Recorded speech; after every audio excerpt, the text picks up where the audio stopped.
In the United States, a saying goes, "The squeaky wheel gets the grease," meaning if you speak up, you get noticed.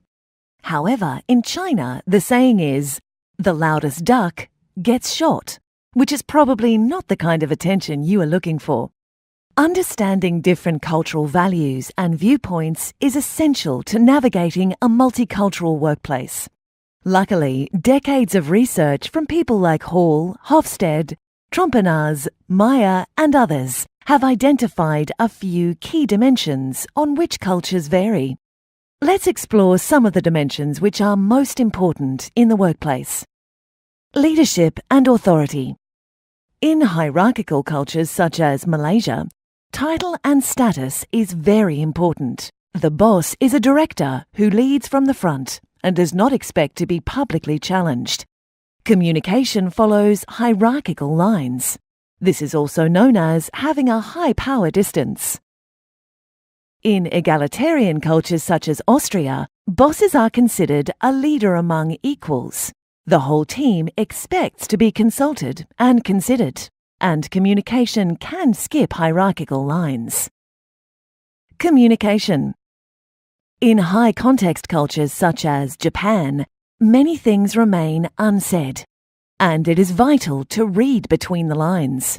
Even words that seem clear like yes or no can actually mean maybe, or even the opposite, depending on context. In low-context cultures such as Germany, communication is done in a clear and direct manner, often with documented explanations. Once a contract is signed, it is considered complete and becomes the definitive reference. Trust. Relationship-oriented cultures such as Saudi Arabia place a high importance on personal interactions that express interest in the individual. Socializing is seen as an essential part of building an effective and trustworthy working relationship.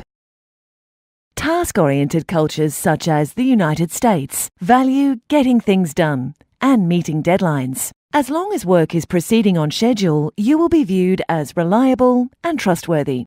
Socializing and relationship building, whilst valuable, is considered separate to work. Conflict. Neutral cultures such as Poland do not openly express their feelings, but keep them carefully controlled and subdued. Physical contact and strong facial expressions are taboo, while self-possessed conduct is expected, especially in a business environment. Expressive cultures such as Russia let their feelings flow easily without inhibition.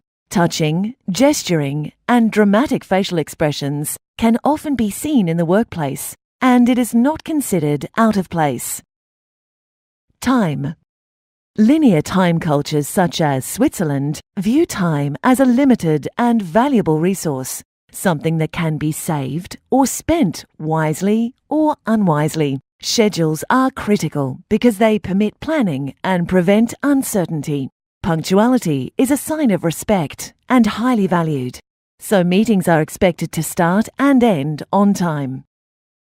Flexible time cultures such as Mexico view time more fluidly. Interruptions are welcome, and multitasking is common. Schedules are less important than human feelings, so they would consider it rude to cut short a conversation simply to make an appointment on time. There are other dimensions to consider when dealing with different cultures, but consulting these scales to see where your culture lies relative to another is a good first step in understanding potential pitfalls.